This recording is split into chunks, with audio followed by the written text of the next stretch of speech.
Hapa tuko na PS yetu ya AWS ambayo ni Sigora.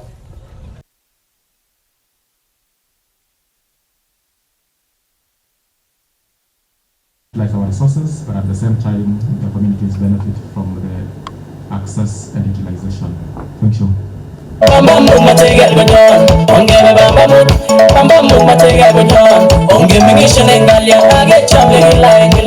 Wimbo moja tu kwa kifupi, Joas atumalizie. Tunaona hawa ni ile generation ya bling bling. Unaona hiyo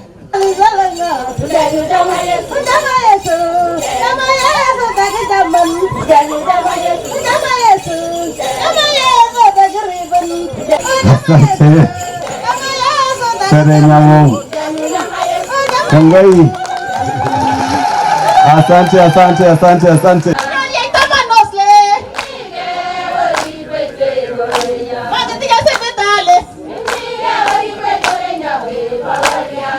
Ili tujue hawa jamii ni kina nani, namuita Jimmy Kimaru aje tafadhali, na pia viongozi hao wengine 10 ya Nagoya na kuzinduliwa rasmi katika usimamizi bora wa Ziwa Bogoria. Ni duni kabisa, liko na heshima kuu kwa Kitungen, tunaita legetio, tunasema wata legetio, kuona anafunga kwenye kiuno. Yono bigi ya bu yose gitu chuma chuna mami biga lage kulio ni. Apa namna gani? Mau noe? Sungu no asandeli.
Nakumbuka wakati nilikuwa na entertain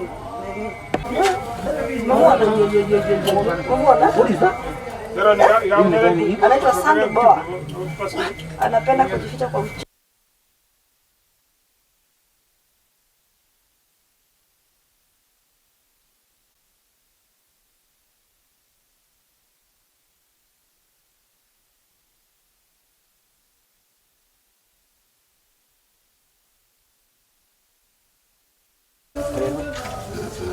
Hello. Ikut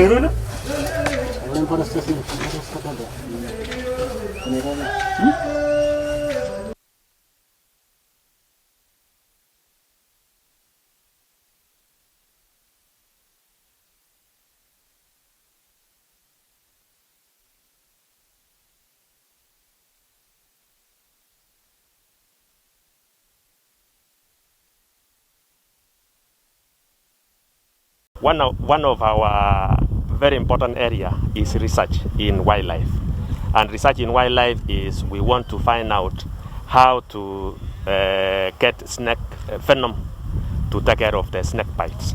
And so several institutions, especially African primate research, are spearheading that process so that we want to identify in every county what kind of snake species are there, so that we use the venom from those particular snake species, so that we use it as antivenom in those particular counties if it is possible.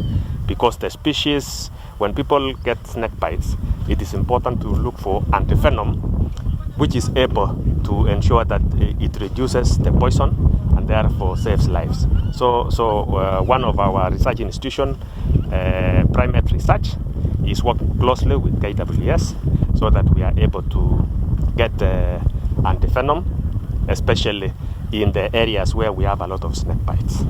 I know snake bites has been a real problem in the country. It is not only here in Baringo, but also Kitui, some coastal counties and some northeastern counties. Now, some time back in 2018, there was a change in the law. And so because of the number of cases coming out because of snake bites, it was removed. But Kenyans will also be given another opportunity. We are developing another act, and so it will be responsibility of Kenyans if they feel that it should be brought back. Then the time, within the next 6 months, we will be reviewing our act, and most likely, depending on stakeholder consultation, most likely this will be a topical issue. It may be brought by stakeholders so that we bring it back. So let us wait. When we review the act, I will encourage the stakeholders also to make their contribution. But the reason why it was removed is because of the costs involved. But having looked at the scenario on the ground, then there might be need to relook at it in future. And that is why in the act which we are about to offer all, the stakeholders will play a very crucial role, and they will be free to make their comments as far as introduction of snakes bites in the compensation. This community, we have the snake bites. We've been crying for compensation.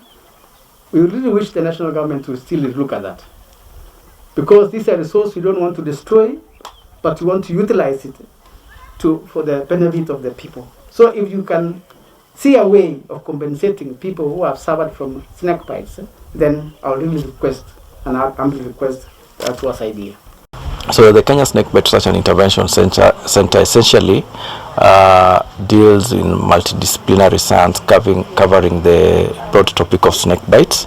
We conduct research activities towards ultimately to find a product to treat snake bite, and this product is the anti-venom and other supportive therapies. We are also trying really hard to enable our medical workers, healthcare workers, to better manage snake bites through newer techniques. At the same time, working directly with the communities to help them to safely live with snakes.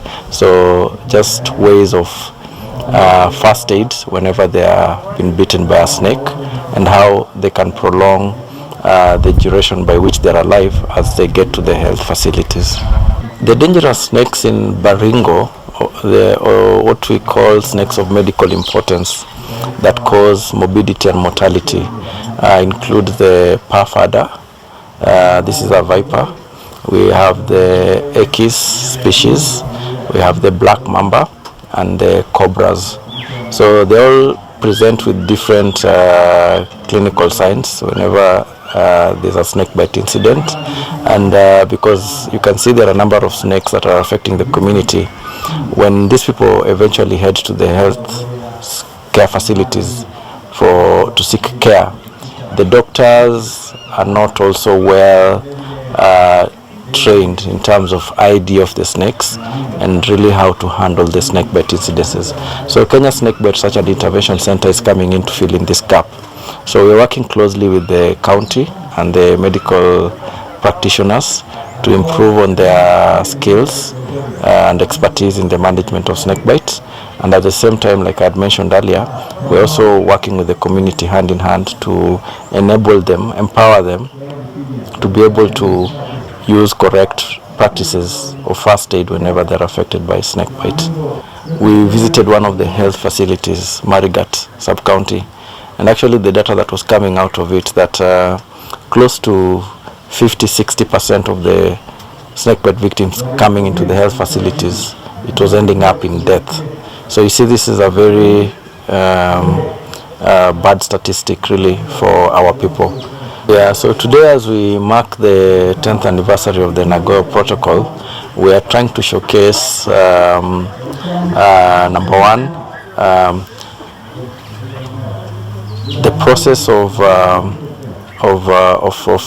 the access benefit sharing, whereby we come to the community and negotiate with them as we access their genetic resources, and the genetic resources in this case are the snakes and the venom that we ultimately extract from these snakes. We're also showcasing the research that we're conducting the whole value chain as we go towards a product which is the anti-venom. Yeah, so we have inherent issues with the current anti-venoms. Number one, we feel they are not affordable to our people. The government purchases them on behalf of the county governments and supplies them. But even if you look at the overall figures that they're expending on those anti-venoms, we feel it's quite high. We don't feel they are 100% efficacious in managing the snakebite victims.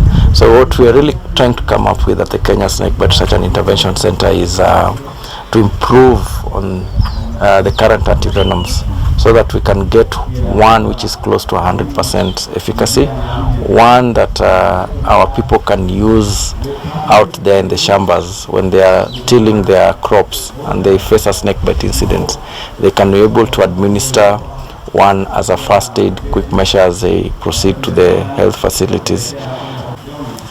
After extraction of the venom, we get to immunize animals that raise the antibodies against these venoms, and then we upscale this to the commercial scale where that it can be mass produced for consumption by our population.